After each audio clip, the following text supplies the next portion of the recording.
taking care of yourself is so critical for so many reasons, right? And so that is always first and foremost the reason that we have those our mission statements in that order. Prioritize yourself first. So rock your mission is that first thing, and creating a morning ritual that works for you. And by the way, not to get it twisted, like we're not talking about like get up an hour and a half early and now start doing this whole new thing. We're talking about inserting one new practice that has been something that really supports you in your mental health, your physical health, your spiritual health, whatever that might be. So starting small, starting with one thing. Maybe it's getting up and drinking 16 ounces of water first thing in the morning because you don't get enough water, and whatever it is, it could be something very simple like that.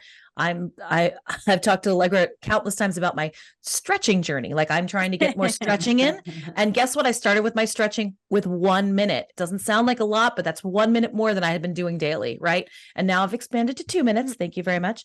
And eventually I'm going to be working that way up to 5-10 minutes and so forth. But we're talking about starting small. It's really important to start small inside of this particular category. Start small. You see big results if you do things. If I do that, that's 365 more minutes of stretching a year than I had been doing prior, right? So starting 6 small hours of stretching. Yeah, seriously.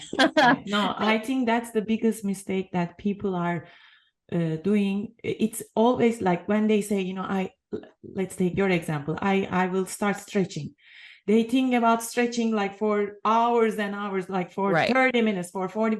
Like you said, just start with 1 minute, one move, and then build on it. And it will be like a strong foundation, so you can build a better structure on a stronger foundation. So 100%. Keep your foundation strong, take time for it, and see how is it working for you, right? And let me tell you, 1 minute has, I'm in that 1 minute and my timer goes off. And after doing that for a little while, I'm like, I could go further. Next thing you know, it's 2 minutes. Next thing you know, it's 3 minutes. And not only that, the other thing that we really recommend inside of this particular area is going ahead and finding a place to stack that habit with another thing that you're already doing, right? So I'm already making a smoothie in the morning. So when I hit blend on my blender, that's when I do my stretch, because I'm going to stand there anyway for probably a minute, maybe two. Sometimes, so the blender may go for longer than it needs to. That's okay.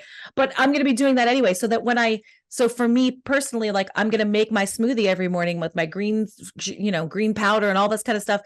Great. This is a perfect time to go ahead and put the stretching in, right? So try to tie it to something that you're already doing, if possible, like drinking the water. You're already waking up in the morning. So try to just have that be, first thing I do is drink the water, or whatever. You can tie it into, maybe you have that glass of water right next to something that you ever do every morning. Like maybe it's right next to your coffee, right? And you're going to drink your coffee. It's like, wait a second, before I drink that coffee, I'm going to drink 16 ounces of water. And then you're going to run to the bathroom. But,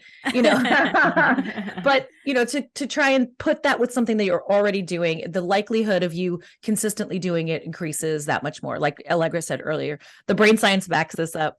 Starting small and habit stacking give you greater success. And people also have trouble sometimes with the whole idea of like how long it takes to create a habit such as this. The popular conception is it's 21 days, new habit challenge, blah, blah, blah.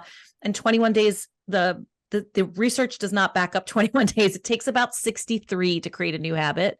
And so this is one of the things, like a little just sidebar I wanted to mention, is just, you got to be gentle with yourself. You got to allow yourself to have some realistic expectations. If you start now with a new habit and in 63 days, that habit is now something that's established, that's great. That's amazing.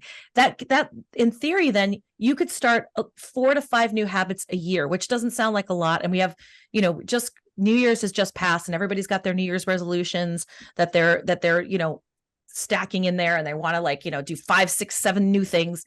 Start simple, start small. In a week. They want to do that in a week. So that's right. Exactly. It's not sustainable. And so there's a lot of especially when we're trying to create and sustain and achieve goals. There's a lot of bro culture and a lot of masculine energy around just do it and give 110% and fully commit and that kind of thing. And sure, that's great. But Allegra and I also like to say, from our vantage point, again, coming up on some milestone birthday coming up, from our vantage point, we see that 70% effort gives you amazing results. And so what I mean by that is just like, not to let yourself off the hook, but like some days you're going to have 100%, show 100% effort, right? Some days will be 30 somewhere, and somewhere in there, if you're consistently showing up 70% of the time, that is amazing. We both have stories about like doing 100% day, and she has 100% month where she did 100% of the things that she said she was going to do. Not 100%. It was like Okay. 96%. Okay. All right. But I had a day like that too, where I had like the whole thing just mapped out and listed and blah, blah, blah, and by the end of that day, I found myself on the freeway gripping the steering wheel with white knuckles. And I'm just like, I did it, but I was miserable, and I was a psycho with my kids too. Like, I was not pleasant to be around. And here's the thing, I'm not making a case for being a slacker, but I am making a case for consistently showing up and imperfectly showing up. I have a big problem with perfectionism, and partnering with Allegra has been an awesome thing because she's got more of a mindset of like, let's do it. Let's just go ahead and do it. And I'm like, well, it's not perfect. I want to make sure all the I's are dotted and all the T's are crossed. And she's like, let's step out of that comfort zone and go for it. And imperfectly perfect is excellent than absolutely perfect and not ever achieved or tried or risked, right? Risking it imperfectly and going for it, as opposed to holding back perfectly, and not going for it. Those are two totally different things. And believe me, you want to go for it imperfectly than never going for it at all. And so, also, I think learning from your mistakes. If some habits, some routines are not working, it's also teaching you something, right? It's also teaching you that you have to take another approach, or check your system again, or check your goal setting again, and work on another thing. So I think sometimes people, they don't want to create habits, create routines, because they are afraid of the failure. But I think you have to, I don't want to sound very poetic, but you have to embrace it. You have to welcome it, learn from it, and just let it go, right? Yeah. It's just information. It's just data. It's like, okay, so that didn't work that way, right? So what can I adjust? Or maybe this goal is really not something that I actually really want. Maybe it's what I think my family wants, or what I think I should be doing, right? So it's data. It's right. It's like, okay, so I say I want to do this. I'm having trouble making this happen. Either A, there's something about this I need to adjust. Maybe I need to be trying to do this at a different time of day.